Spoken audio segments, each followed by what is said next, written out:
Hello students, जो ये आज की वीडियो है इसमें हम क्लास 12 की पोल साइंस की जो पूरी आपकी फर्स्ट बुक है, समकालीन विश्व राजनीति कंटेम्प्रेरी वर्ल्ड पॉलिटिक्स, उस पूरी बुक के जितने भी वन मार्कर के पॉसिबल क्वेश्चंस हैं, इंपॉर्टेंट क्वेश्चंस हैं, टॉपिक हैं, आज उन सब पे बात करेंगे।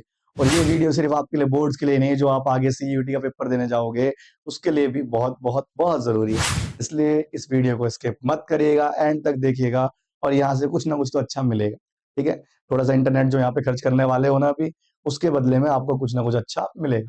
और अच्छा ना मिले, पेपर में बताई हुई चीजें ना आए, तो चौक पे रख के जला दीजिएगा अपने पेपर को, हमें नहीं। ठीक है, आगे ध्यान देते हैं इसमें। सबसे पहली चीज जो हमारा पहला सवाल आता है वो ये कि सोवियत संघ का जो विघटन है वो कब हुआ। देखो, मोस्ट इंपॉर्टेंट है बट लेकिन घिसा पिटा सवाल है।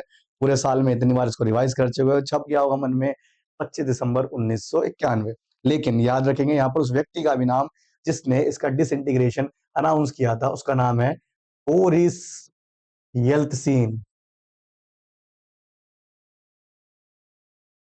ठीक है, नेक्स्ट कि बर्लिन की दीवार को कब गिराया गया, तो ये गिरी थी 9 नवंबर 1989 को। लेकिन बनने के बारे में भी याद रखिएगा कि जो आपकी दीवार थी ये 1961 में बनाई गई थी और 28 साल टिकने के बाद ये गिरी है।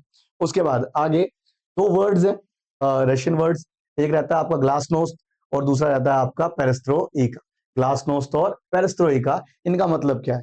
देखिए, ग्लासनोस्ट का मतलब होता है राजनीतिक खुला, पॉलिटिकल ओपननेस।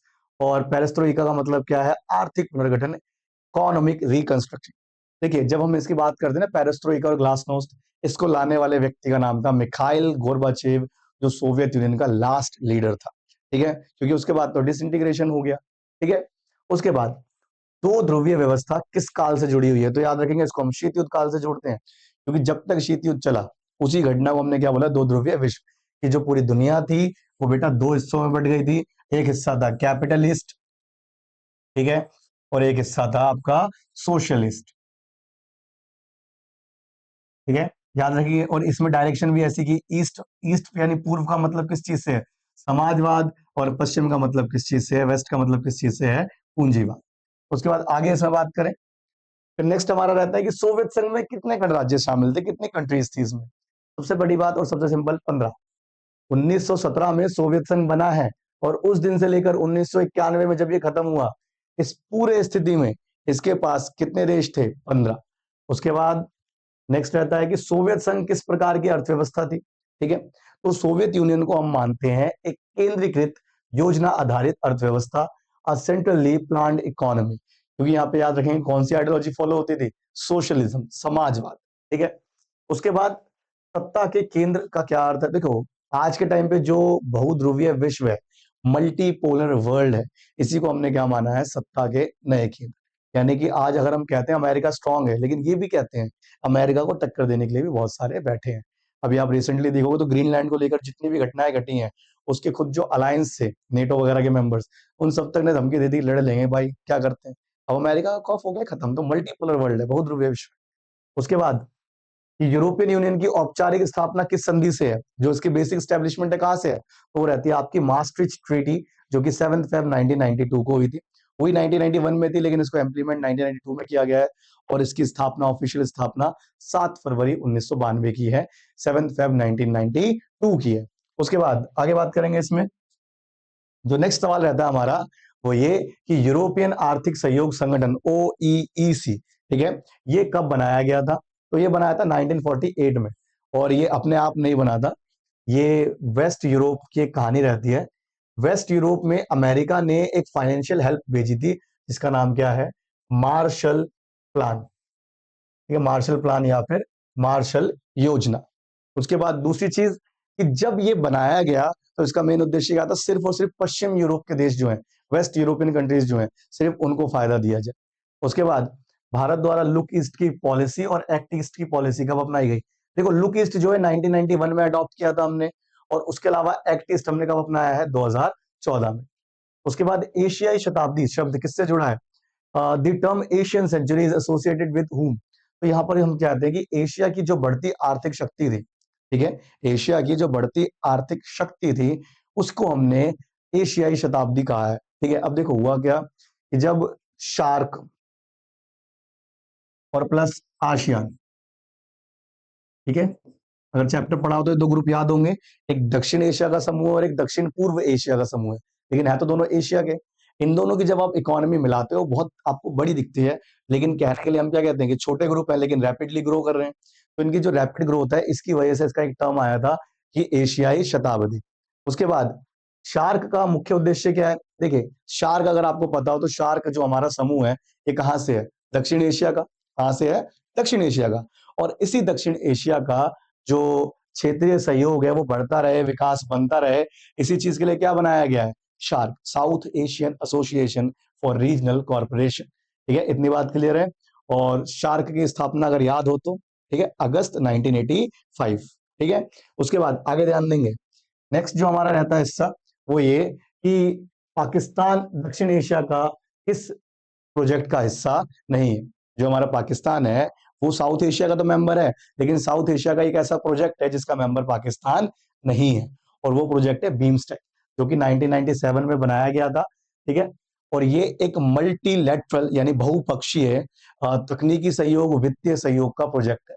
यानी हम टेक्नोलॉजीज भी शेयर करेंगे और अपने लिए फाइनेंशियल भी शेयर करेंगे। उसके बाद अफगानिस्तान शार्क का मेंबर कब बना? अप्रैल 2007 में बना, और ये शार्क का 8वां मेंबर था। ठीक है, याद रखना 2007 में बना और ये शार्क का 8वां 8th मेंबर था। उसके बाद अगला क्वेश्चन, आईपीकेएफ का शब्द विस्तार। देखिए, आईपीकेएफ जो है इंडियन पीस कीपिंग फोर्स है, भारतीय शांति सेना है, जो कि 1987 में भेजी गई थी श्रीलंका। और जो ये श्रीलंका में भेजी गई थी जब वहां पर एथनिक कॉन्फ्लिक्ट चल रहा था, जातीय संघर्ष चल रहे थे। उसके बाद 15वां क्वेश्चन आता है आपका, यूएन की स्थापना कब थी? 24 अक्टूबर 1945। और याद रखेंगे इसके 6 दिन बाद 30 अक्टूबर को भारत इसका मेंबर बन गया था। उसके बाद नेक्स्ट कि संयुक्त राष्ट्र का मुख्यालय कहां पर है? ठीक है, इसका हेडक्वार्टर कहां पर है? तो ये रहता है हमारा न्यूयॉर्क में। ठीक है, और ज्यादातर बिल्डिंग्स इसकी अमेरिका की ही जमीन पर है। उसके बाद यूएन का जो महासचिव है इसकी नियुक्ति किसके द्वारा की जाती है? तो इसकी जो अपॉइंटमेंट है ये सुरक्षा परिषद की सिफारिश से की जाती है। ठीक है, अब एक चीज समझिएगा, ये एक ऐसा सवाल बन जाता है जिसको आप यूएनओ के किसी भी क्वेश्चन में लिख सकते हो, किसी भी 3 नंबर 2 नंबर में हो, 4 में हो या 6 में हो, किसी में भी हो, लिख देंगे तो टीचर फैन हो जाएगा आपका। ठीक है, उसके साथ साथ देखो इसमें क्या हो रहा है कि जो आपके सुरक्षा परिषद के मेंबर है, यूनाइटेड नेशन सिक्योरिटी काउंसिल के जो 5 मेंबर हैं, ये नाम सजेस्ट करेंगे कि किस किस को बना सकते हैं, और इसी सजेशन के हिसाब से जो महासभा है उस महासभा में वोटिंग करवाई जाएगी, और उस महासभा में जिस नाम को ज्यादा वोट मिल गए वो यूएनओ का हेड बन जाता है। उसके बाद पारंपरिक सुरक्षा का मुख्य केंद्र क्या है? इसका मुख्य केंद्र बेटा एक राज्य एक देश से, यानी कि अगर कोई देश सिर्फ अपनी सुरक्षा के बारे में सोचता है तो वो पारंपरिक सुरक्षा का हिस्सा इसका है, पारंपरिक यानी कि ट्रेडिशनल सिक्योरिटी का हिस्सा। उसके बाद कि 1990 के दशक में किस देश ने भयानक एक महामारी थी मैड काउ, ये बीमारी देखी थी? तो जवाब रहता है आपका ब्रिटेन। ठीक है, उसके बाद सहयोग मूलक सुरक्षा किसकी भूमिका महत्वपूर्ण होती है? तो याद रखेंगे अंतरराष्ट्रीय संगठन और एजेंसियों की। ठीक है, सहयोग मूलक सुरक्षा जो होती है, कोलैबोरेटिव सिक्योरिटी जो होती है, इसका मतलब कि किसी भी एक समस्या से आप मिल के लड़ रहे हो, आप अकेले नहीं लड़ रहे, आप मिल के लड़ रहे हो। और मिल के लड़ने का मतलब किस चीज से है कि जी कोई भी समस्या जैसे वैश्विक ताप वृद्धि हो गई, ग्लोबल वार्मिंग, टेररिज्म, कुछ ऐसी घटना है जिससे आप अकेले लड़ ही नहीं सकते, कोई भी देश अकेले नहीं लड़ सकता। ठीक है, तो इसीलिए हमें सहयोग मूलक सुरक्षा होती है, और इसमें मेन रोल किसका है? अंतरराष्ट्रीय संगठन, इंटरनेशनल ऑर्गेनाइजेशन, जो सबको एक साथ करने का काम करता है। उसके बाद शरणार्थियों के लिए कार्यरत संस्था कौन सी है? जब रेफ्यूजीज होते हैं जिनकी अपनी जगह खो चुकी है, अब इनके पास कुछ है नहीं और कोई देश उन्हें अपनी नागरिकता नहीं दे रहा, ऐसे लोगों के लिए संस्था है जो काम करने वाली, वो कौन सी है? एक ही है सिर्फ, वो है रेड क्रॉस सोसाइटी। उसके बाद नेक्स्ट एक बुक से रहता है लिमिट्स टू ग्रोथ, ये पुस्तक किसने लिखी थी? तो लिखने वाले व्यक्ति का नाम है क्लब ऑफ रोम। ठीक है, और यहाँ पे माफ कीजिएगा ये व्यक्ति नहीं, एक समूह है पूरा का पूरा, कि जो लिमिट्स टू ग्रोथ है ये क्लब ऑफ रोम के द्वारा लिखी गई थी। उसके बाद अगला जो सवाल रहता है हमारा, एक कॉन्सेप्ट है साझा परंतु अलग अलग जिम्मेदारियों का जो सिद्धांत है, साझी परंतु अलग अलग जिम्मेदारियों का सिद्धांत, कॉमन बट डिस्टिंक्ट रिस्पॉन्सिबिलिटीज का जो कॉन्सेप्ट है, ये कब आया था? तो ये आया था पृथ्वी सम्मेलन में 1992 में। ठीक है, और याद रखना पृथ्वी सम्मेलन को ही आप रियो सम्मेलन भी कहते हो, क्योंकि ये ब्राजील के रियो दी जनेरियो शहर में हुआ था। उसके बाद क्योटो प्रोटोकॉल पर भारत ने कब साइन किया है? 2002। और क्योटो प्रोटोकॉल ओरिजिनली हुआ कब था? 1997 में जापान के क्योटो शहर में। ठीक है, और विश्व का पहला बांध विरोधी आंदोलन ठीक है। 1980s में कहाँ देखा गया था एंटी डैम मूवमेंट, वो है ऑस्ट्रेलिया का फ्रैंकलिन रिवर पर, ठीक है। उसके साथ साथ भारत में नर्मदा बचाओ आंदोलन का नेतृत्व किसके द्वारा किया गया था, मेधा पाटेकर के द्वारा, ठीक है। उसके साथ नेक्स्ट क्वेश्चन में बात करेंगे। अगला जो रहता है world council of indigenous people, याद रखेंगे ये एक ऐसा समूह है जो मूल निवासियों के लिए बनाया गया था। किसके लिए, मूल निवासी।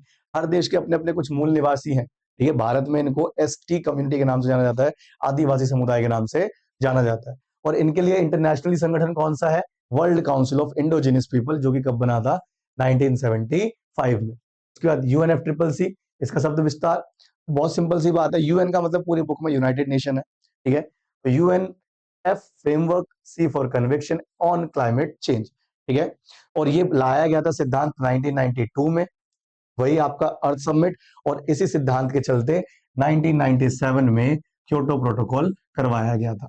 उसके बाद आगे अंटार्कटिका संधि कब हुई थी, ये हुई थी आपकी 1959 में, ठीक है।